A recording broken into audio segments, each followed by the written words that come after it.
সন্ত্রাসী কার্যক্রম ছিল, অরাজকতা ছিল। সেই সন্ত্রাসী কার্যক্রমের বিচারের দাবিতে মূলত ছাত্রদল গতকাল কিন্তু মার্চ ফর জাস্টিস একটি কর্মসূচি ঘোষণা করছে। সেই কর্মসূচির ধারাবাহিকতা কিন্তু আজ ইঞ্জিনিয়ারিং ইনস্টিটিউট থেকে তাদের এই কর্মসূচি তারা মিছিল বের করে তারা কেন্দ্রীয় শহীদ মিনার পর্যন্ত অগ্রসর হবে।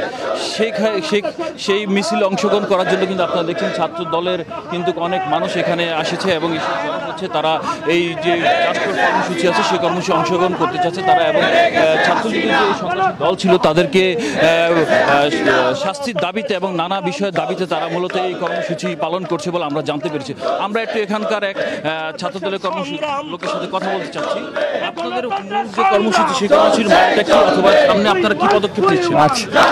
হচ্ছে কি আমাদের এই ফ্যাসিবাদ সরকারের পতনের আগে এবং জুলাই আগস্ট আন্দোলনে যেই সব আওয়ামী দূষররা ছাত্রলীগ এবং আওয়ামী দূষররা এবং ছাত্রলীগের পেতাত্তা যাদের মধ্যে আছে, বিভিন্ন শিক্ষক, বিভিন্ন বিশ্ববিদ্যালয়ের প্রশাসন, বিভিন্ন শিক্ষক এবং ছাত্রলীগের যে যে জায়গায় লোকজন আছে সবাইকে প্রতিহত করার জন্য সবাইকে আপনার সবার বিরুদ্ধে সবাইকে আইনি প্রক্রিয়ার জন্য আইনি প্রক্রিয়ার আওতায় এনে তাদেরকে বিচারের দাবিতে আমাদের আজকের এই জমায়েত।